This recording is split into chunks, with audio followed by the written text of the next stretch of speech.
We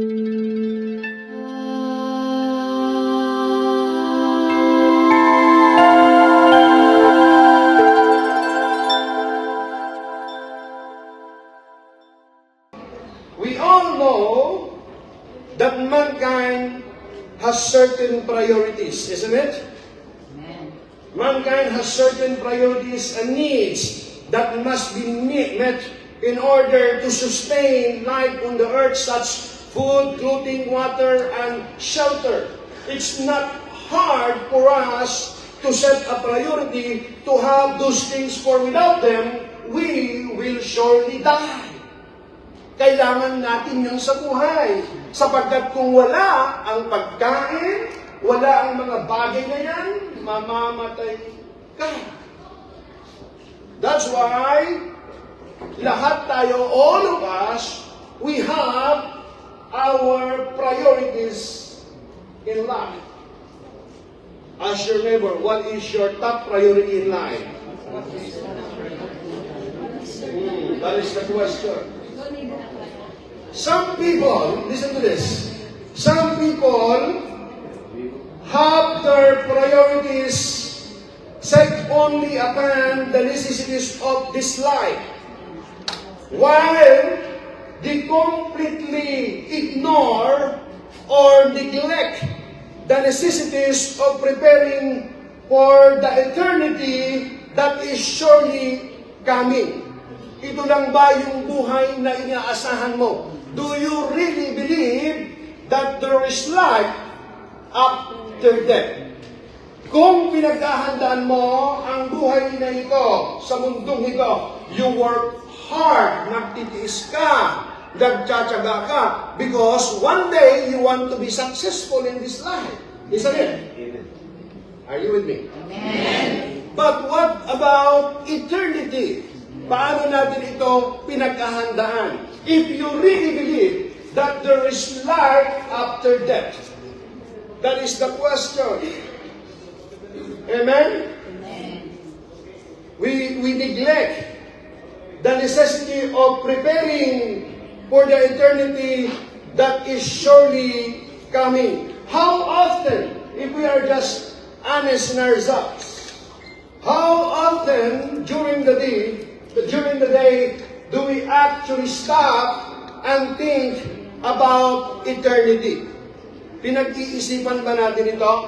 Pinag-uukulan ba natin ito ng panahon? How much time each day do we take to imagine what heaven will be like? Or to picture ourselves walking down the golden avenues? We all talk about going there, isn't it? We preach about going there. But are we really setting the priorities in our lives that will prepare us for the journey? Pinag-uusapan natin ito sa ating mga Bible studies. Nababasa natin ito. Naririnig natin ito. Pero paano natin ito pinaghahandaan para makapunta tayo doon sa kaharian ng Panginoon? That is the question. Amen.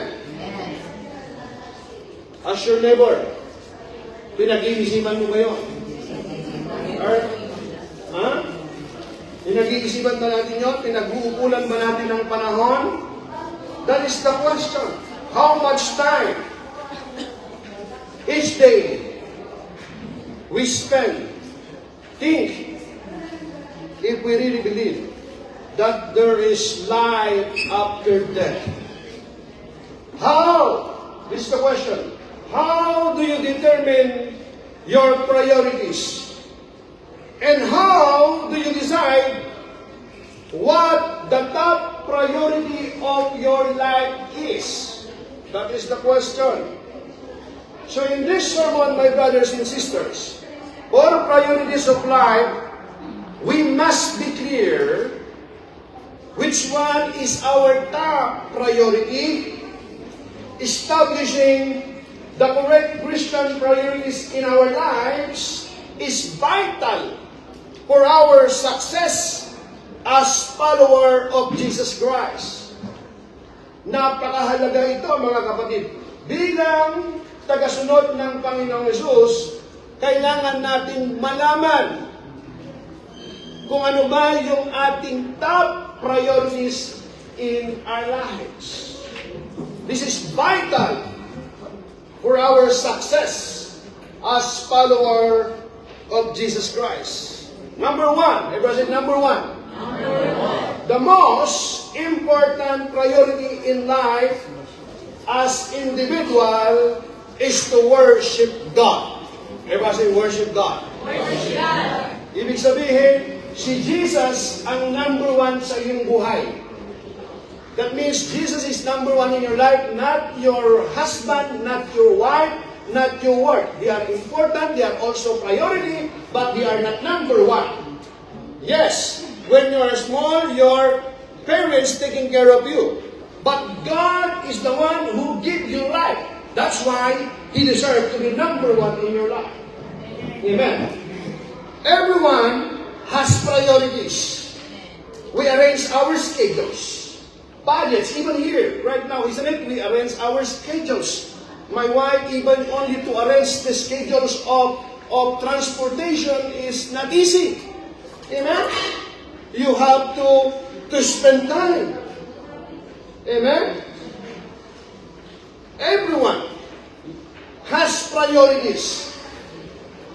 We arrange our schedules, budgets, and relationship according to perceive importance. Tama, mga kapatid? So, putting God first means we give Him the top priority over everything else. Meaning, He is the principal figure in our lives and central to all we do and think. Amen?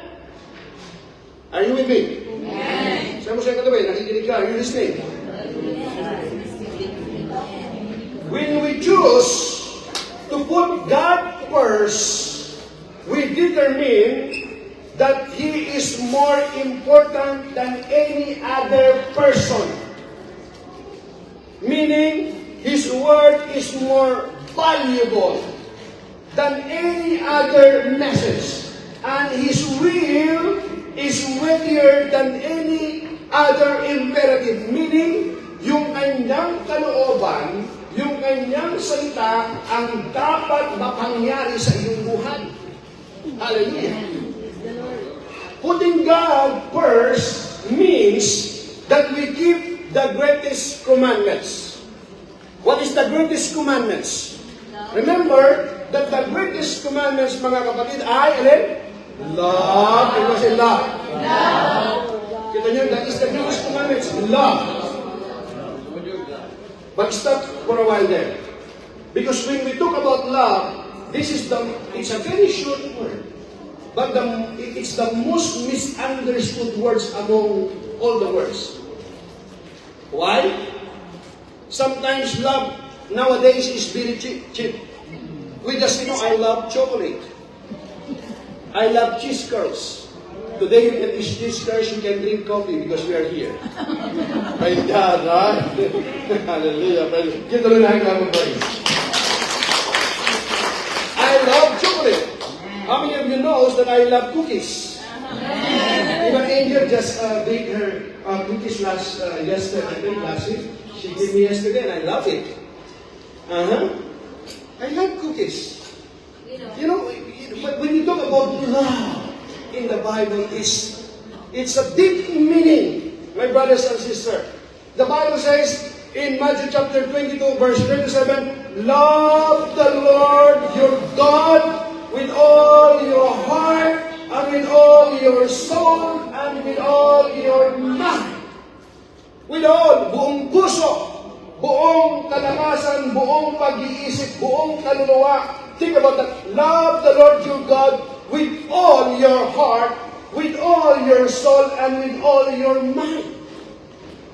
That is the greatest commandment. First, listen to this. In other words, we are totally invested in our relationship with God. Meaning, you are seeking not only the hands of God, but you seek the heart of God. Meaning, you desire to have an intimacy.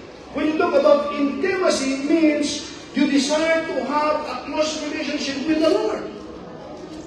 You delight yourself upon the Lord. You delight yourself in the Lord. Pinagsisikapan mo. Amen? Everything we have and everything we are is devoted to Him. We hold nothing back.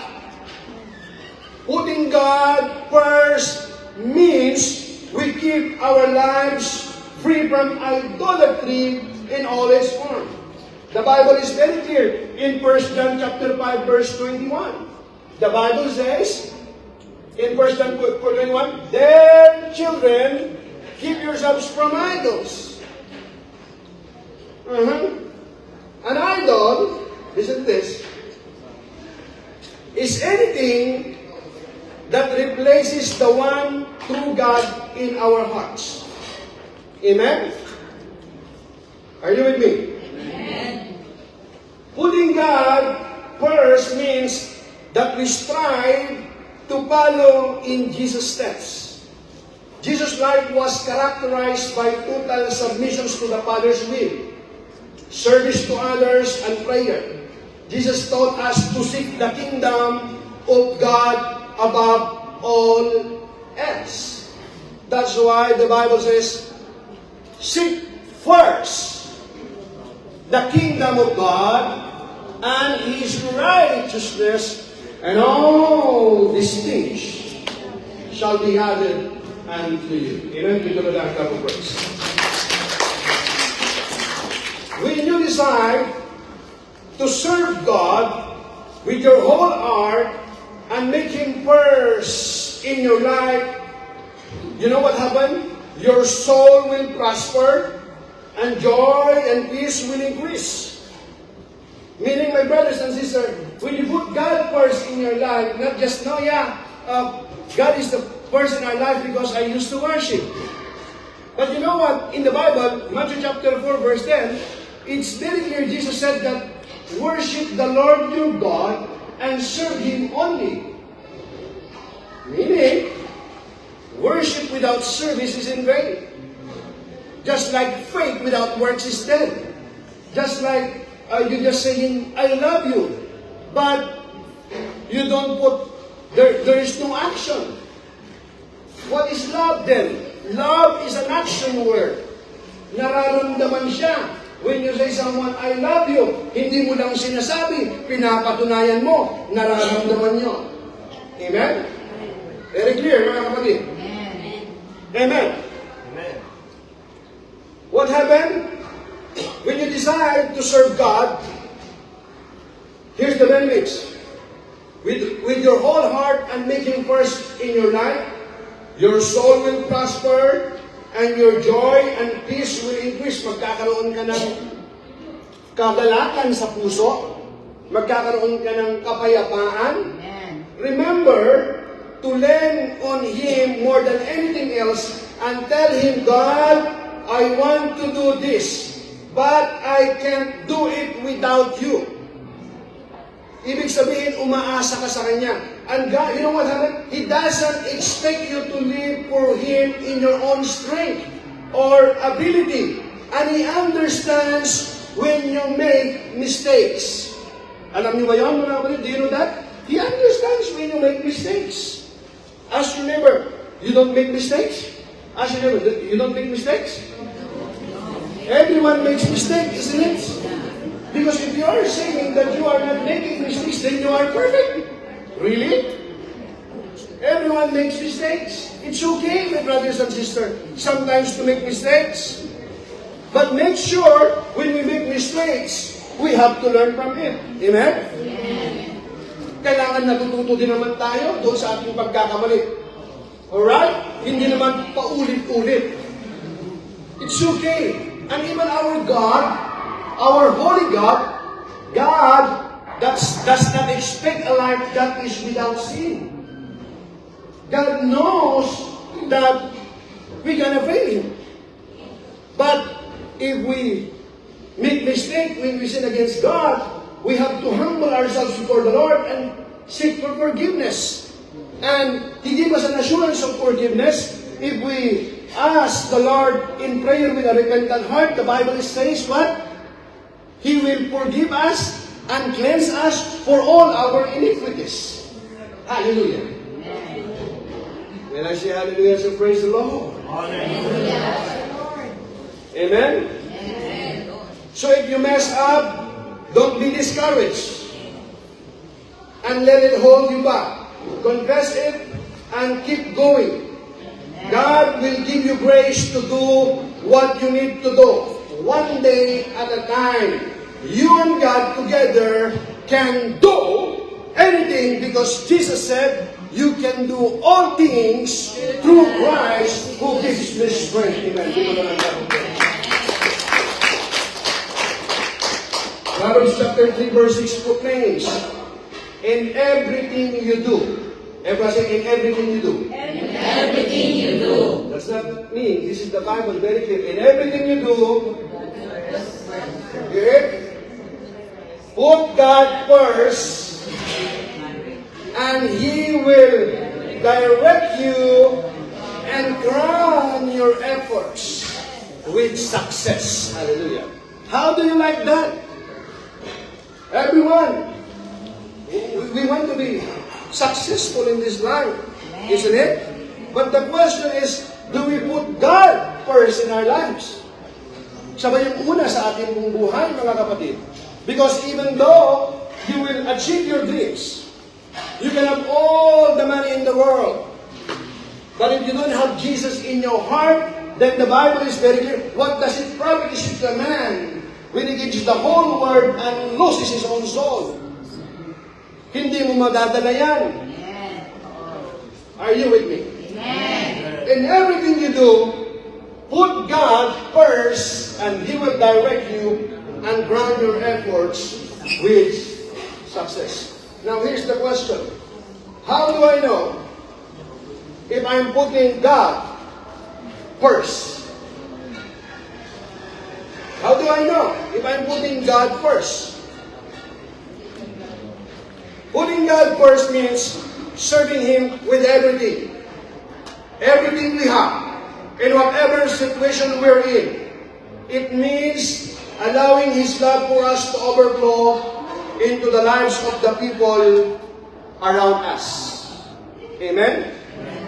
Pastor, isn't it should be that if God is number one in my life, it should be that I should be always in the church? No, my brothers and sisters. You can be a simple housewife and still God is first in your life.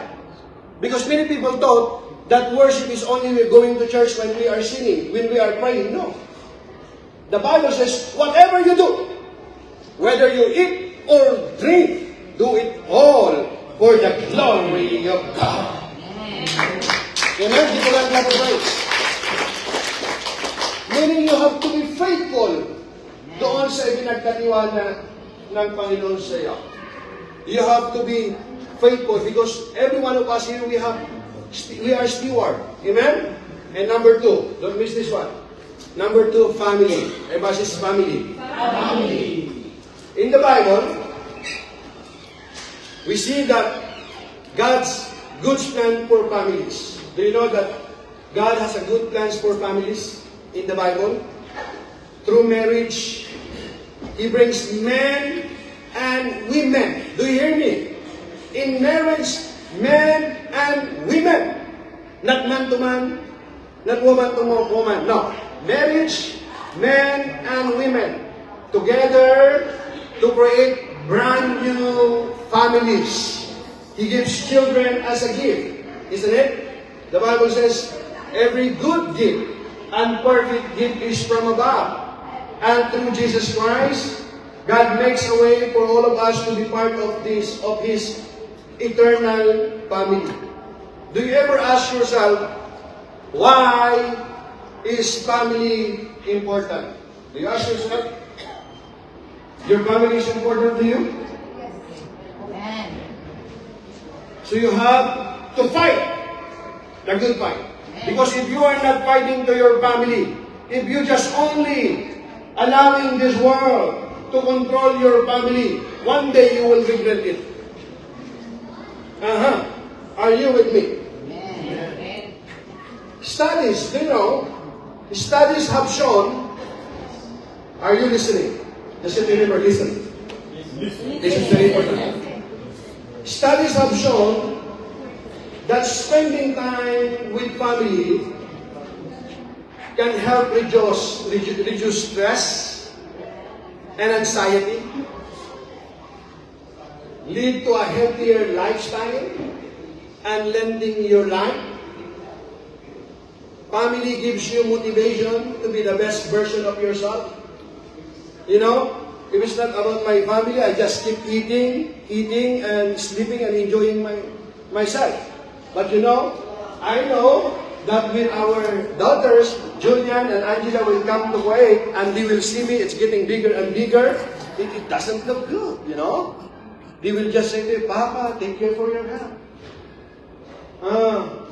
Even, sometimes, last night I brought a lot of cookies because I love cookies, and our eldest daughter said, "What's that?"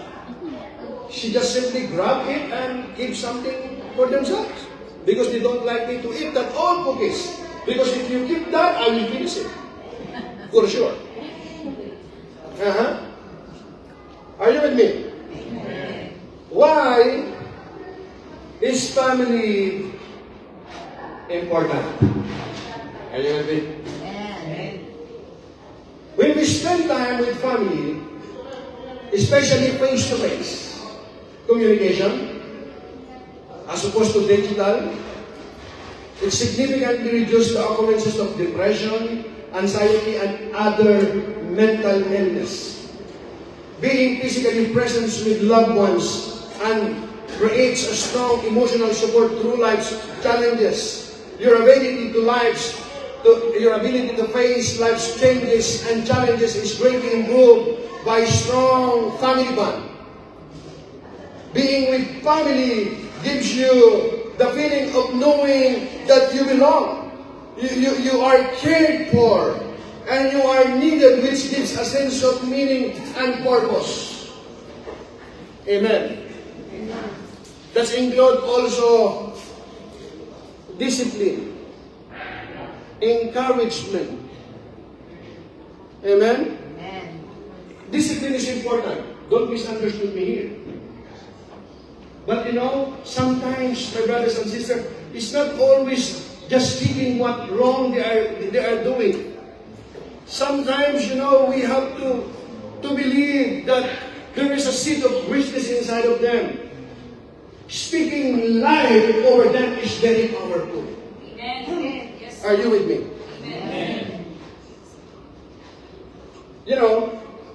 In order for us sometimes to understand especially we as a parents here, want to easily understand our children, you have to look your children the way God look at you. Kung paano ka inuunawa ng Panginoon, ganun mo unawain yung mga anak mo. Amen. Because Jesus modeled that, my brothers and sisters. Not because you are a parent, you are always right. You could be 100% right and you could be wrong sa Panginoon. To the Lord. Are you with me? Amen. Now, listen to this.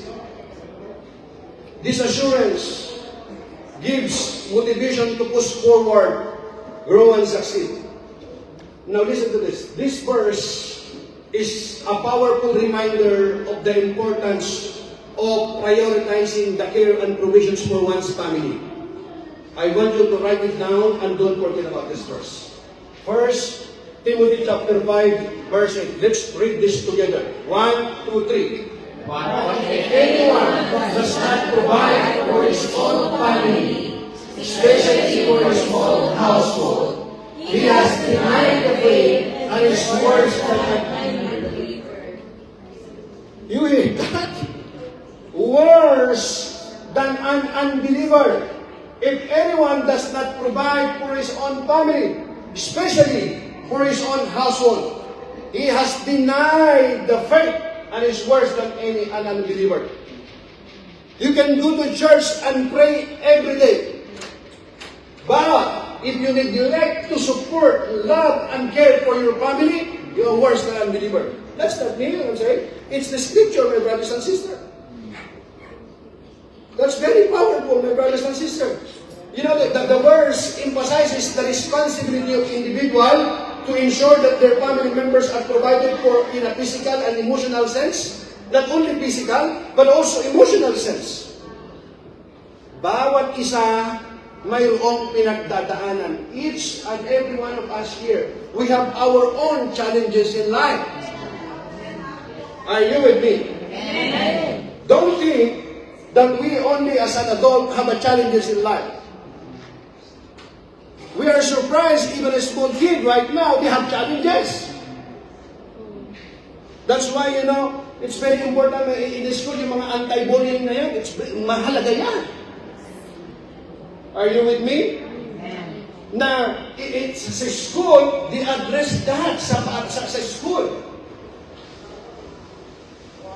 Na dapat hindi mabully yung mga bata. Kasi why? Yung kanilang self-esteem na apektuhan.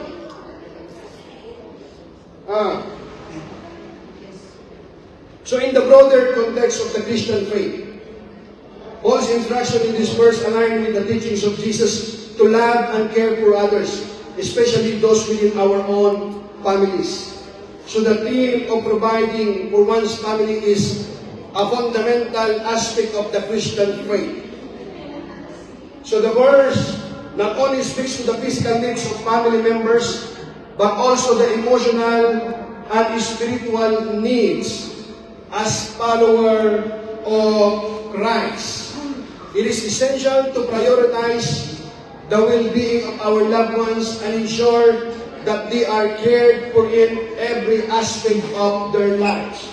You hear me? Every aspect of their lives. Hindi lamang yung physical needs, but even emotional. Kailangan nandun tayo. Also, yung children learn also to obey their parents. The Bible says, children, obey your parents in the Lord, for this is right. You know ang kasunod nun? Mayroong promise. Ano yung promise nun? Long life. Paglaki niya na, pag adult na siya, sabi niya, nagbago na, nag-obey. Honor your father and mother. Why? Kasi habang nabubuhay ka, yung paggalang mo, hindi mo tinatanggal sa magulang mo. Pinaltan niya yung lamping mo nung maliit ka, remember that. Napuyat siya sa pag-aasikaso nung ikaw ay nagkakasakit. Are you with me?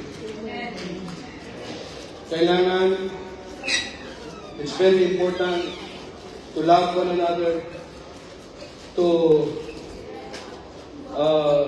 tender-hearted means, sabi niya sa Biblia, kayong mga magulang, dahan-dahan kayo pag kayo magagalit sa inyo, huwag yung pagagalitan agad. Slow to speak and slow to anger. The Bible says in James, slow to anger, slow to speak and slow to anger. For the wrath of God does not produce the righteousness of God. Amen? Huwag kayo agad magbubulyaw, sabi niya. Tanong mo yung katabi mo, sino nagbubulyaw dito?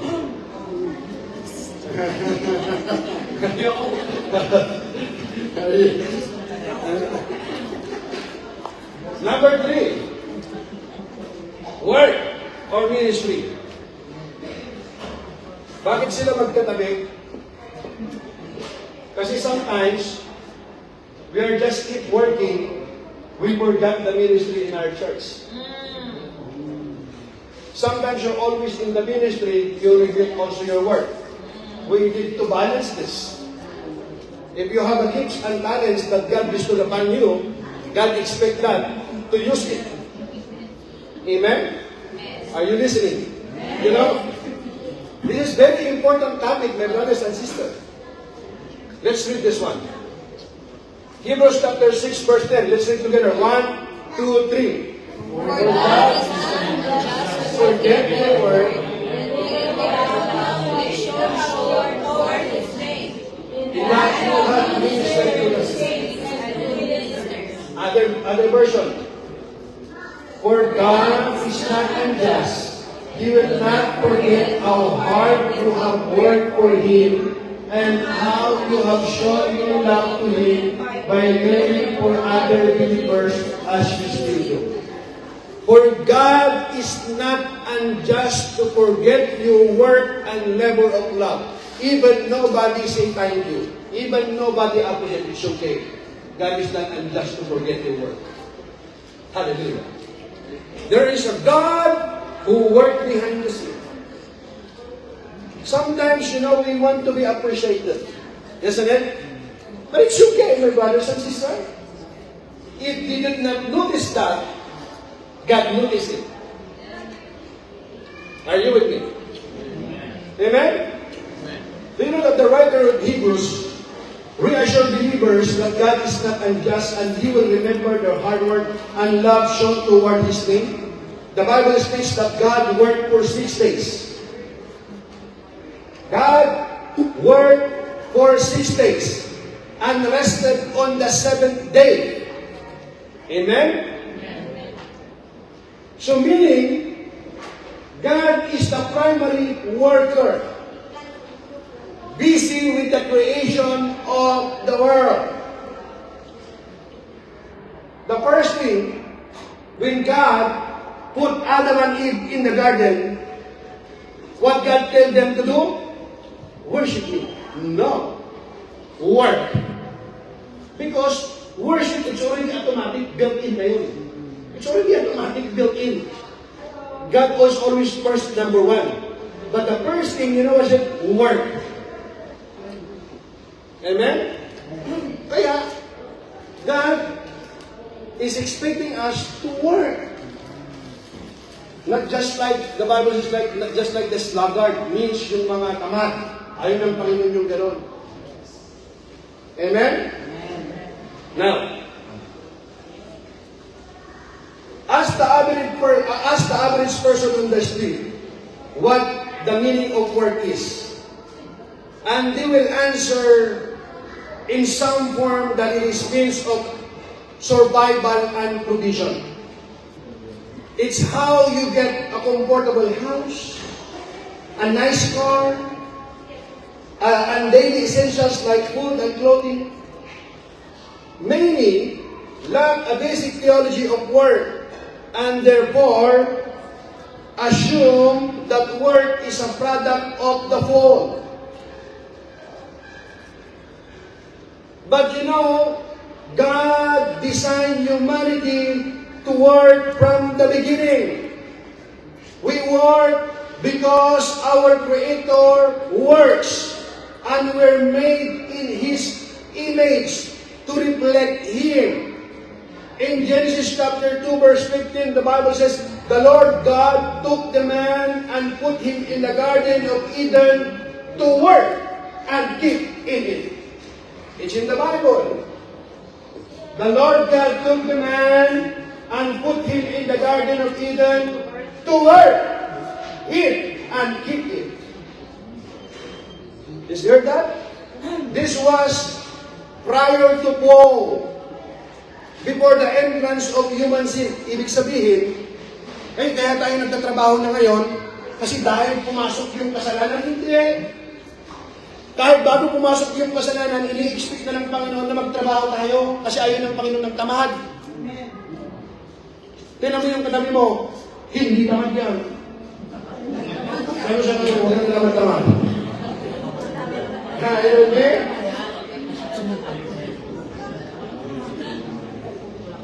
Before the entrance of the human sin, and show us that in a perfect world, man would still work. And you know what? Work is a gift from God, not a curse. Yet our attitude toward work can be a product of the fall. Since God is ultimate our provider, our motivation and understanding of work must change. This honorable meaning labor is done as an act of worship, not unto man, but unto the Lord. Why? Because the Bible is very clear, working unto the Lord. Working unto the Lord. Next. See, in Colossians chapter 3, verse 23 to 24, whatever you do, everybody say, whatever you do, work heartily, as for the Lord, not for men, knowing that from the Lord you will receive the inheritance as your reward. You are serving the Lord Christ. Hallelujah! Give the Lord our praise.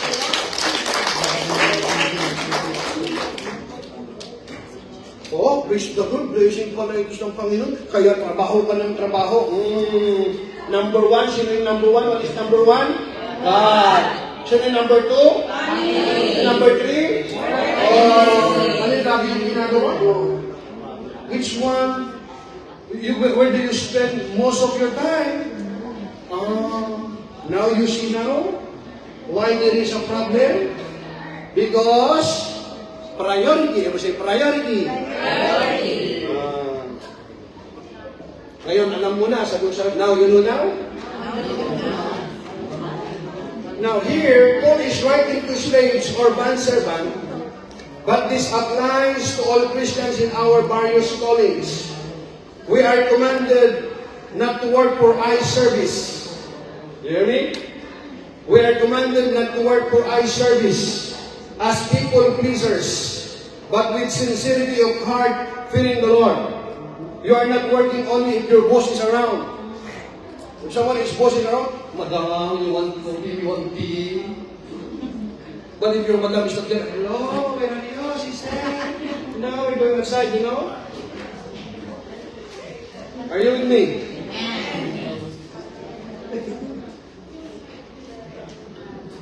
This mindset, my brothers and sisters, improves the quality of our work regardless of our earthly boss. Regardless of our work, regardless of, the attitude, the character of our boss. The mindset improves the quality of our work regardless of our earthly boss character. Whether we have an unjust boss or not, we work hard and joyfully to please the Father, our good heavenly Master. Amen? Not because your boss is shouting you, no, I will put too much sugar in his tea. No, she's always shouting me. She's moody, you know? You know? The Bible is very clear, do not overcome evil by evil, but overcome evil with good. Amen? Kapag nandyan siya, sabi mo, ay, sis, madam, nandyan ka na ba? Pero pag wala siya, sungit-sungit na ano ka na yun, masama ugali niya. Are you with me? Amen. Why did God create us to work? In light of that, we see that God created work as a means to provide for ourselves and others, to allow us to use our gifts or skills and to have dominion over nature. Kaya mga kapatid, God created work to be a blessing.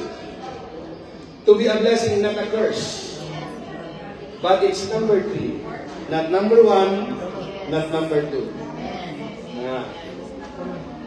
Church ministry. What is church ministry? Church ministry.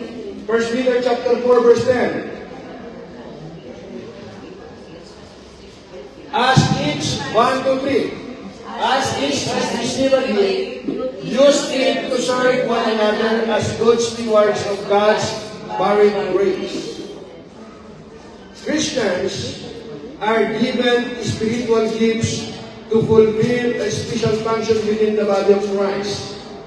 Each member receives at least one spiritual gift. Every Christian, every believer is a gifted child. Hindi lang pro-male gifted child yan.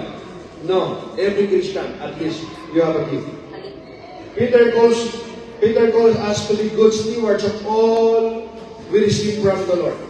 Our gifts differ according to the grace of God, to the grace God gives to each of us, and we are instructed to exercise them in accordance with the proportions of faith we have received. Gifts are not for our own selfish gratification, but for the edification of the body of Christ. The grace that pours into our lives should become a channel of God's blessing, which in turn is willingly poured out in service to others for His greater glory and praise. We are called to be good stewards of the manifold grace of God.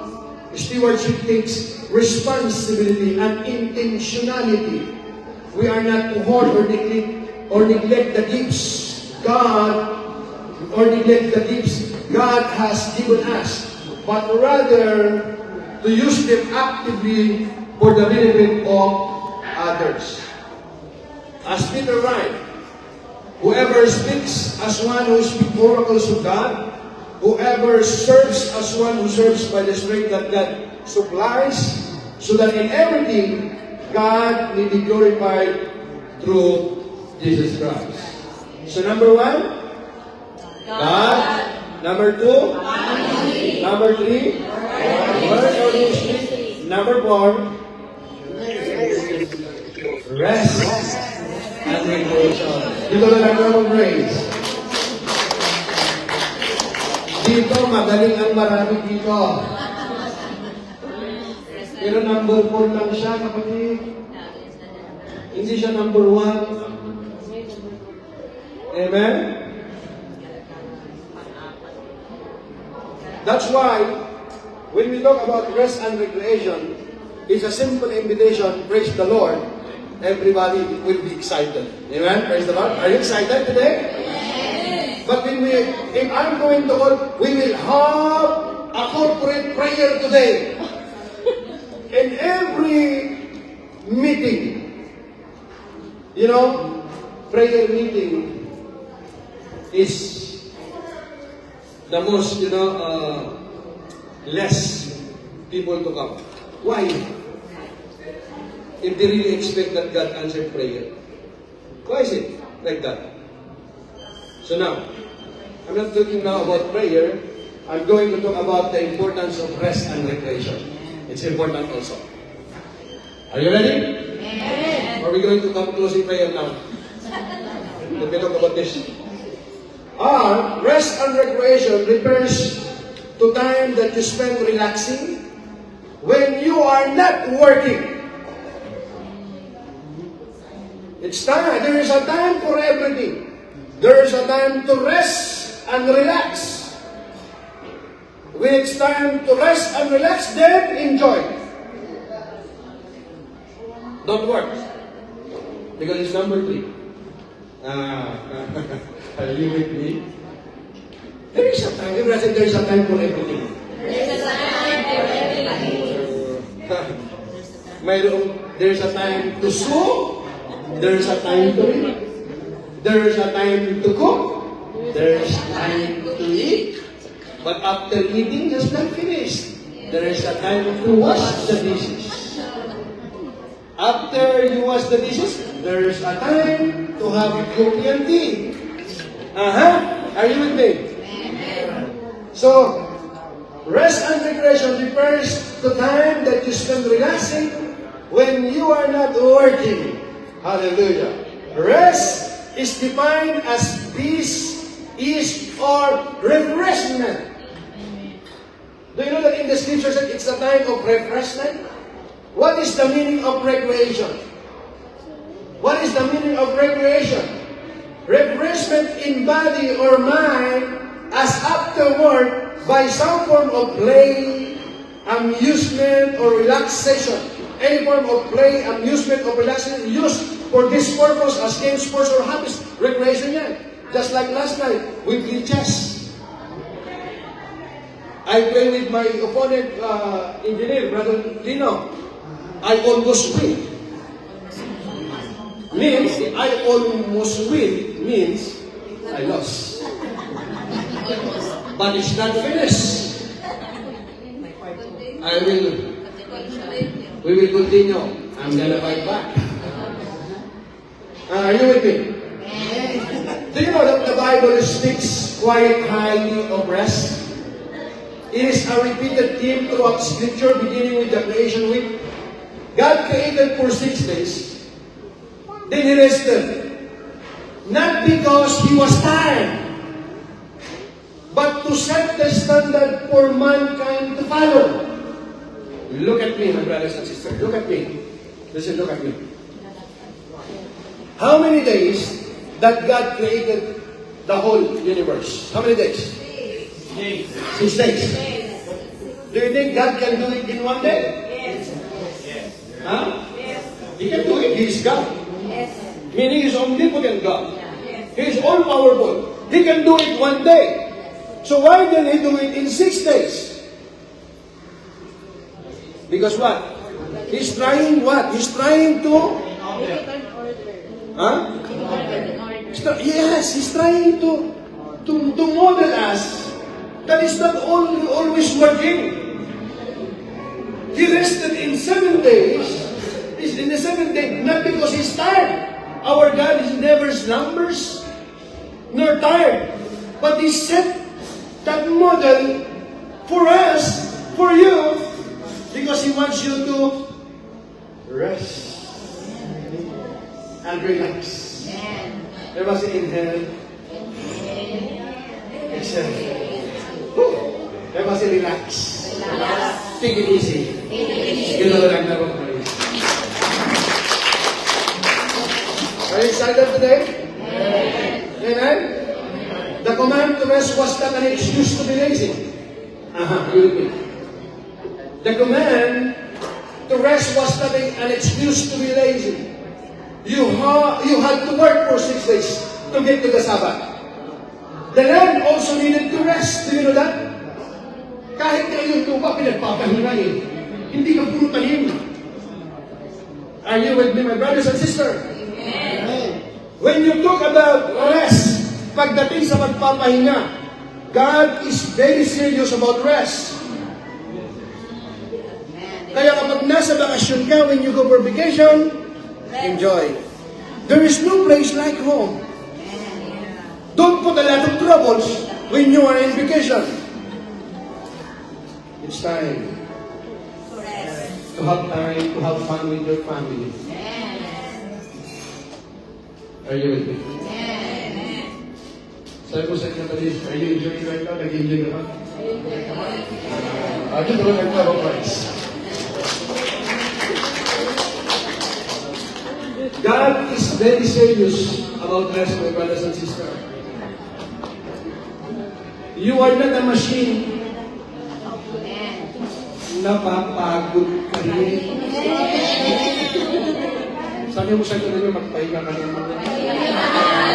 Sabi mo sa inyo, magpahinga ka naman.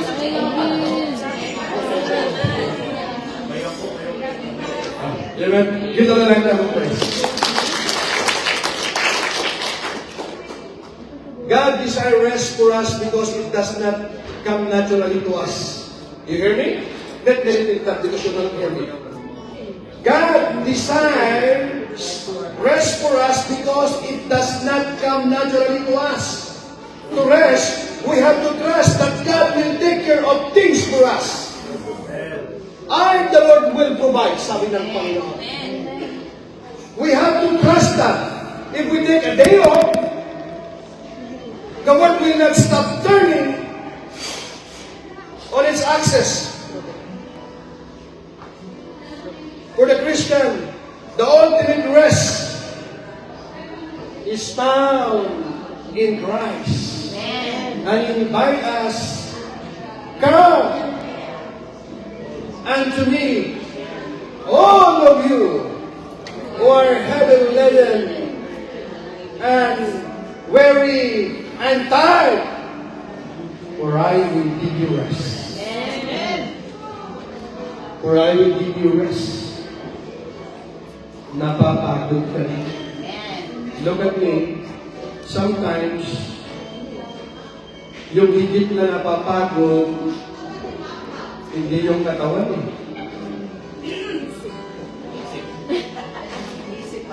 Sometimes, you know, our mind, amen, mas napapagod tayo sa kakaisip. Sometimes, when we are physically tired, you just rest and sleep and eat. The next day, you renew the strength. It's done. Pero kapag napapagod na yung isip mo, mas mahirap eh. When you wake up in the morning, you think this problem, before you sleep, you're thinking again. Do you know that if you look at me, this is very important, the devil is a liar.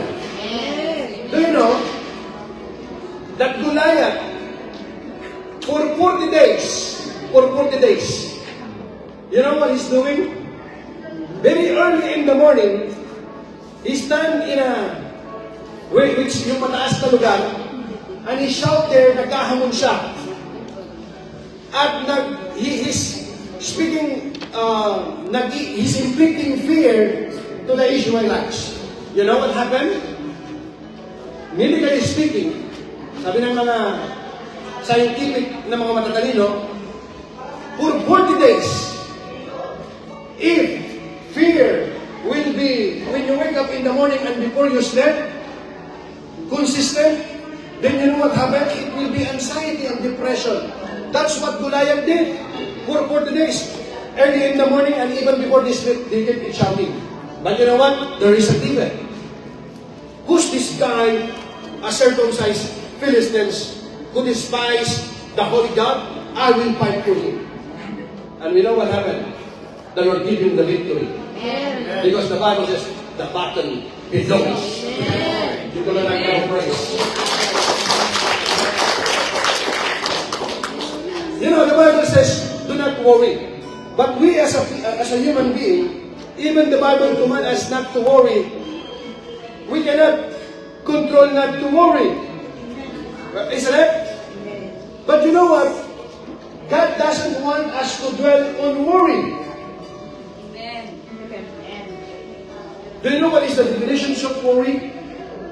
Worry means, one of the definitions of the worry is emotional wasting energy.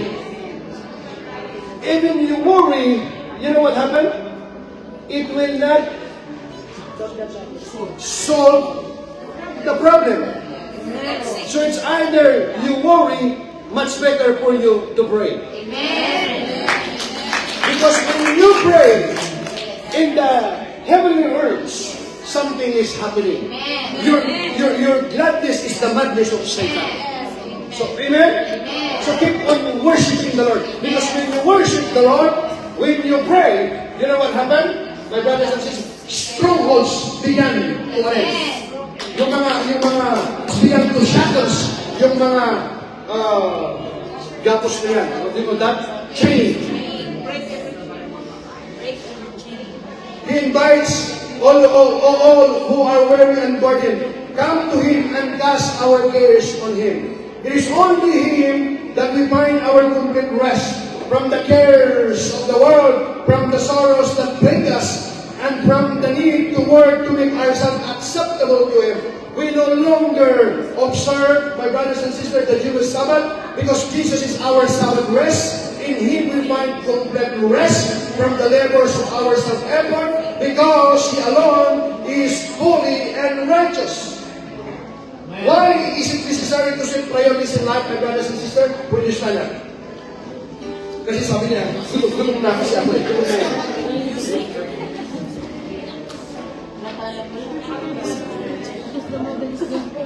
Why is it necessary to set priorities in life? Listen. Listen. Here it comes, the most important part of this message. Having wrong priorities gives the enemy a foothold to come in and wreak havoc in the believer's life. Just think about it. When the enemy gets a foothold, then it becomes a stronghold. Amen? But in the name of Jesus, every stronghold shall be broken today. In the name of Jesus. So it's time for the body of Christ to get a wake-up call and establish the right priorities of life. Putting God first, second, our family, third, work and ministry, fourth, rest and recreation. Every Christian has to ask themselves this question: what is my top priority? If our answer is anything other than God, then our priorities are wrong. God should always be the number one priorities in our lives. We as Christians have been bought with the precious blood of Jesus. There is absolutely nothing in this world that is more important than God and His kingdom. Yet so many believers have failed to give God His right place in their lives. So number one, Jesus, God, then our family, work, and ministry. Number four, rest and recreation. If you do this by the help of God, making our priorities right, you know what happened, my brothers and sisters? If you put God first place in your life, and then your family, then your work and ministry, then rest and recreation. If you set your priorities right, my brothers and sisters, you know what happened? Your life will never be the same. You know, give them like that.